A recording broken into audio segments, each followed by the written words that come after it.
Hello दोस्तों, नमस्कार। मेरा नाम है अमर पांडे। आपका स्वागत है मेरे YouTube चैनल पर। आज हम जिस देश के बारे में बात करने वाले हैं उसे भिखारिस्तान कहा जाए तो ज़्यादा अच्छा है। जी हाँ, मैं बात कर रहा हूँ पाकिस्तान की। आज की इस वीडियो में हम जानेंगे कि किस तरह से चीन ने अपनी कुटिल रणनीति से पाकिस्तान को अपना आर्थिक गुलाम बना लिया है और किस तरह से पाकिस्तान के ऊपर आज बिलियंस डॉलर के कर्ज हैं चीन के द्वारा। तो इस वीडियो पर हम जानेंगे कि किस तरह से पाकिस्तान और चीन के रिलेशनशिप गहरे हुए, चीन ने कैसे पाकिस्तान को उकसाया और कैसे अमेरिका के हाथों से छीनकर आज पाकिस्तान को चीन अपने हाथ का पिट्ठू बना कर रखा हुआ है। दोस्तों, सोचने वाली बात है कि आखिर इस भिखारिस्तान के पास ऐसा क्या है कि अमेरिका, चाइना इस पर आधिपत्य चाहते हैं। आखिर क्या है पाकिस्तान के पास जो कि इन देशों को लालच में रखता है। दरअसल दोस्तों, पाकिस्तान के पास घंटा कुछ नहीं है। पाकिस्तान का ताकत है उसका जियोपॉलिटिकल लोकेशन। अगर पाकिस्तान अमेरिका के हाथ से छूट जाता है तो अमेरिका का जो पूर्वी देशों के साथ व्यापार है उस पर बहुत बड़ा इम्पैक्ट पड़ेगा। तो अमेरिका बैलेंस बनाने के लिए ही इस टेरर फंडिंग से चलने वाले देश को भीख देता रहता है समय समय पर, चाहे वो IMF से लोन दिला दे या वर्ल्ड बैंक से इसको कोई सहायता दे दे या उसको F-16 विमान दे दे या कोई उन्नत टेक्नोलॉजी वाला हथियार दे दे। तो यहाँ पास अमेरिका का सिर्फ संबंध ये है कि उसको पूर्वी देशों के साथ बैलेंस करना है। चाइना को काउंटर करने के लिए अमेरिका पाकिस्तान को भीख देता है और चाइना को पाकिस्तान की आवश्यकता इसलिए है कि वह अरब कंट्रीज, गल्फ कंट्रीज के साथ अपना सीधा एक संबंध स्थापित कर ले। देखिए, चाइना के पास डायरेक्ट चाइना के लैंड से जुड़ा हुआ अरब सागर का कोई भी भाग नहीं है और अगर वो पूरे भारत को क्रॉस करके अरब कंट्री तक जाता है तो चाइना को बहुत ज़्यादा नुकसान होगा। इसलिए ये अपने समुद्री बेड़ा को कहाँ रखता है? पाकिस्तान के तट पर, जिसे ग्वादर पोर्ट कहा जाता है। तो दोस्तों, ये बहुत इम्पॉर्टेंट जगह है जो कि पाकिस्तान में है और अब वो बलूचिस्तान में चला जाएगा अगर बलूचिस्तान अपने आप को आज़ाद कर लेते हैं पाकिस्तान से तो। लेकिन अभी फिलहाल वो सीपेक का एक भाग है, चाइना पाकिस्तान इकोनॉमिक कॉरिडोर का, और इसलिए चाइना के लिए बहुत इम्पोर्टेंट हो जाता है पाकिस्तान। साथ ही साथ पाकिस्तान में चीप लेबर और बहुत सारे न्यूक्लियर रिएक्टर इसने अपने बना कर रखे हैं, जिसके कारण पाकिस्तान उसके लिए एक ठिकाने की तरह है। तो ये भिखारिस्तान के पास अपना कुछ भी नहीं है, इसके अलावा कि उसके पास एक सटीक जगह है जहां पास इन पश्चिमी और पूर्वी देशों का जो नज़र है पाकिस्तान के ऊपर बना रहता है और वो पाकिस्तान को अपने हिस्से में रखना चाहते हैं। तो इन दो देशों की रखेल बनकर रह गया है पाकिस्तान। कभी यहाँ से भीख मिल रहा है, कभी यहाँ से भीख मिल रहा है और इस भीख से ही ये देश चल रहा है। यहाँ बात करेंगे चाइना के भी कमीनेपन।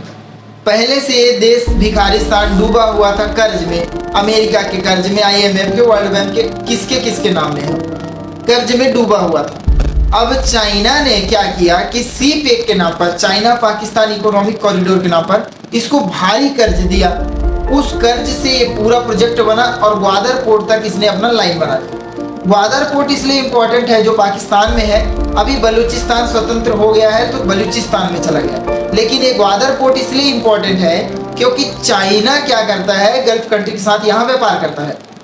लेकिन दोस्तों, ये चीज़ जानने वाली बात है कि ग्वादर पोर्ट को 40 साल के लिए लीज पर ले लेता है चाइना। ये सीपेक का रास्ता यूज करता है पूरे कॉरिडोर को चाइना। इनको बिजली का जो लालच दिया था कि बिजली से रिलेटेड प्रोजेक्ट आपको चाइना पाकिस्तान में बना कर देगा, इनको कंज्यूम करता है चाइना। और हालत ये है कि पाकिस्तान अब ये पूरा लोन पटा रहा है। ये जो जितना भी कर्ज इसने लिया था पाकिस्तान का, पाकिस्तान ने चाइना से, वो अब पटा रहा है। मतलब मूर्खतापूर्ण बात ये है कि यहाँ पास हर चीज़ जो चाइना ने पाकिस्तान में बनाया उन सबको उपयोग भी वही कर रहा है। मतलब कि एक ऐसी चीज़ है कि मैं आपको पैसे देता हूँ, आप गाय खरीदो और गाय का पूरा दूध मैं यूज़ करूँगा, बस आप पालो, गोबर फेंको आप। तो ये बात है। गाय आपके पास रहेगी पर उसका दूध पीऊंगा मैं, और आपको इस गाय का जो पैसा मैंने आपको दिया है वो भी वापस करना है भाई। तो एक तरफ से पाकिस्तान मूर्ख बन गया चाइना के इस कूटनीतिक बातों पर कि हम आपको बिजली देंगे, संसाधन देंगे, आपका फलाना फलाना डेवलपमेंट करेंगे, लेकिन हुआ कुछ भी नहीं। और यहाँ पास बात यह है, अमेरिका ने भी इसको बहुत फंडिंग दिया, लेकिन वो फंड कहाँ गया? टेररिस्ट के पास। जब 9/11 का हमला हुआ तब अमेरिका की आंखें खुली कि नहीं भाई, हम जो पैसे दे रहे हैं वो हमारे ही खिलाफ यूज कर रहे हैं। तब जाकर पाकिस्तान के लिए कुछ कटौती भी की गई। लेकिन अब आपने देखा होगा कि IMF से $2 बिलियन का लोन दिलाने में अमेरिका का साफ साफ हाथ है। जहां भारत ने आज गला पकड़ लिया था पाकिस्तान का ऑपरेशन सिंदूर में, तो भारत पाकिस्तान के बीच में सुलह कराने का काम भी अमेरिका कर देता है, क्योंकि पाकिस्तान इस बार नेस्तनाबूद हो जाता, मैप से गायब हो जाता। लेकिन इसको अपने कब्जे में रखने के लिए अमेरिका हर बार इसका सहयोग कर देता है। इसको कूटनीतिक भूल भी समझ सकते हैं कि ऑपरेशन सिंदूर को 5-10 दिन और चला दिया रहता भारत, तो शायद आज POK भी भारत के पास होता। वैसे दोस्तों, जिस तरह का देश है ये पाकिस्तान, तुर्की, अजरबैजान, ये सब अपने आप में बहुत ही कमीने टाइप के देश हैं। इनको जिसने भी सहायता दिया है ये उसके ही पीठ में चाकू घोंपने का काम करते हैं। लेकिन चाइना इन सब का बाप है, मतलब ये डैनी डेंगजोंगपा है चाइना, ये सारे विलन का मेन विलन है। इसको कोई मतलब नहीं है कि पाकिस्तान कैसा देश है, अमेरिका कैसा देश है, तुर्की, ईरान, किसी भी देश से इसको मतलब नहीं है। ये अपना पैसा इन्वेस्टमेंट कर देगा जहां इसको प्रॉफिट मिलेगा, और ये प्रॉफिट कैसे भी करके वहां से ले लेगा। चाइना की खास बात ये है, जिस तरह से आपने सुना होगा कि आपका हम्बनटोटा बंदरगाह श्रीलंका में, इसने इसको 99 साल के लिए लीज पर ले लिया, श्रीलंका को भिखारी बना दिया। श्रीलंका में क्या हुआ?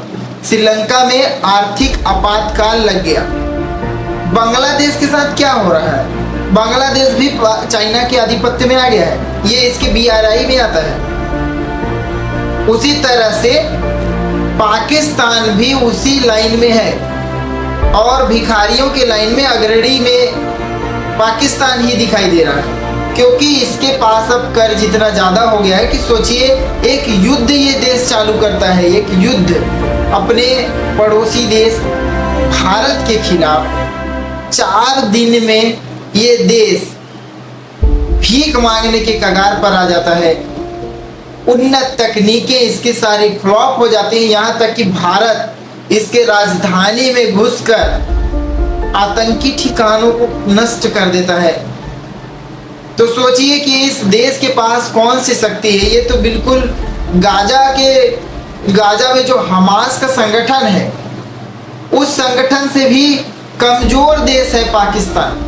कम से कम वो इजराइल को रोक कर तो रखते हैं, यहाँ भारत घुस घुस के मार कर आ जा रहा है।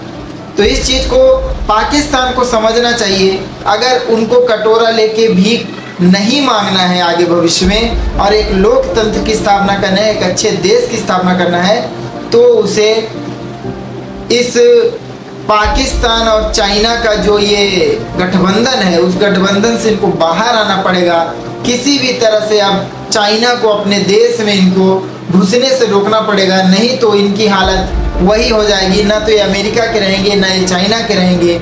इनका हालत अफगानिस्तान की तरह हो जाएगा, जिसको अमेरिका ने यूज करके छोड़ दिया और वो आज आतंकियों का ठिकाना बन गया। उसी तरह से पाकिस्तान भी कभी ना कभी इन आतंकियों का ठिकाना बन जाए।